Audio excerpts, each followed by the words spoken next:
LaxFactor podcast. What is up, college lacrosse fans? You are watching another quick hit episode of the LaxFactor Lacrosse podcast, and today I wanted to talk about the two guys I think that are the only two left being truly considered for the Tewaaraton Award, the Tewaaraton Trophy, which is the college lacrosse's equivalent to the Heisman Trophy. So at this point, I think the only two guys left in this race are Pat Spencer and Grant Ament. I think that's pretty obvious, and the reasons being, you look at their points production, you look at how deep they went. They both made it to the playoffs. There's other finalists, but none of them are still playing lacrosse. Granted, Spencer's not playing lacrosse now either. But I believe I've been pretty vocal all season long that I think Pat Spencer is, I don't want to say the clear favorite, but to me, he's the guy that I lean to, and I think that he's the guy the committee is going to lean to also, because I know it's all based on this year and this year alone, and I know that Ament, he has more points than Spencer. He's, just bonkers numbers of assists, but I think that's what kind of hurts him. If you do the eye test between these two guys, the one thing that you notice is Spencer is pretty much forced to work his tail off for every goal and for every assist. Now, that's not saying that he doesn't have a handful here and there where he's just standing in place and dinging Lindley or Olmstead or somebody on the backside.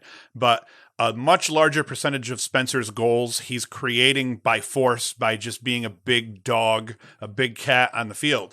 And when you watch, and let's say we just compare the quarterfinal matchup between Loyola and Penn State, Spencer was pretty much on the move on every point that he put up, and Ament was standing stationary and, pretty much feet planted, watching guys get open and then just hitting them. So, that takes a lot of talent, and I'm not saying that Ament is not amazing, and I'm not even trying to say that Spencer is necessarily the better player, but when you, the eye test and the reason people have been all about Pat Spencer is because he scores points in a far cooler way. And I know that there's the guys that love the feeding style attackman and the quarterback attackman, and I do too. And Ament is good at that as anybody. Rob Pennell comes to mind when I think of guys like Ament, except he doesn't have the same build. But in terms of his command of the offense, his understanding of the spacing and where guys are, where guys need to be. I hear a lot of people talk about how he throws guys open, similar to a quarterback throwing receivers open, but he really does.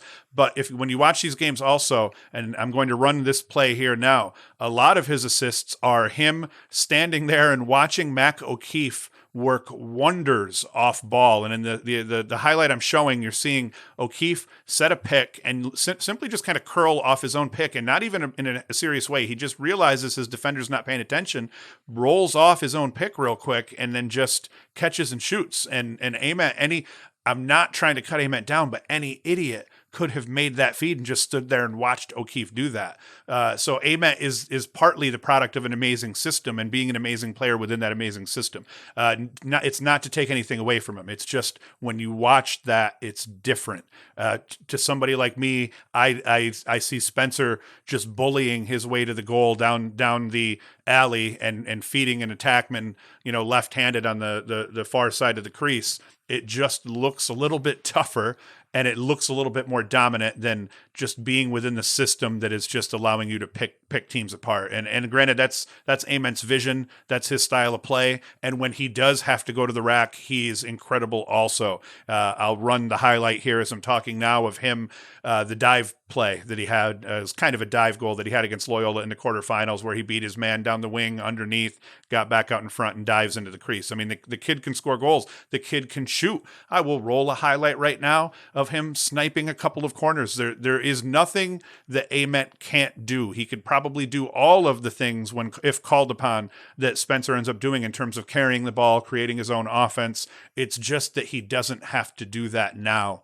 And within the Penn State system, I think it doesn't showcase him in a way that the system that Pat Spencer plays within at Loyola showcases Pat Spencer. So I think that's what I mean by the eye test. I think Pat Spencer, when you put him to the eye test, when you average out, hey, 70% of his points looked harder fought than Ament's did. Let's not say that. Let's say of his 100 of all of his points, 70% of them looked harder fought than Ament's. Ament's hanging in the 40 to 50% hard fought because the Penn State offense is just rolling and they make everything look so easy. So that's it. I know I'm going to get chastised for this, and once again, I just want to throw out there, I'm not slamming Ament. Ament is every bit deserving. If Ament gets this award, I will not be the least bit upset by it, and he will be deserving of it.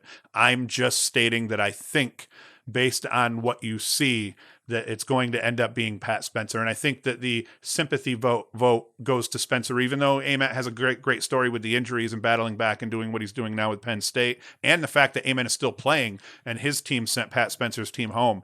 I just think that Spencer's body of work, he's been the best player on the field in most games that he's played since he was a freshman. He stormed into right from his very first year at Loyola. He was tearing it up. There was a great story I heard. I forget who it was. It was one of the he was an assistant coach at Virginia, and now he's an assistant coach at Loyola. And he was talking about Spencer's freshman year when he was at Virginia. Coaching at Virginia, that it was very apparent early on in that game that Pat Spencer was, possibly the best player on the field as a freshman. I forget what it was, but I think he put up a hat trick in that game, and I think it was his very first collegiate game nonetheless. So Spencer has done this every year of his career. He's been one of the best 5 players in the country, especially offensively. So I think that that's going to factor into this, even though this is a season-by-season award, and I think that's going to play. So I believe, and my prediction is Pat Spencer will be named the Tewaaraton winner here this season, but I will be just as pleased if it ends up being Grant Ament. I'm telling you, I have a feeling it's going to be Pat Spencer. Thanks for watching.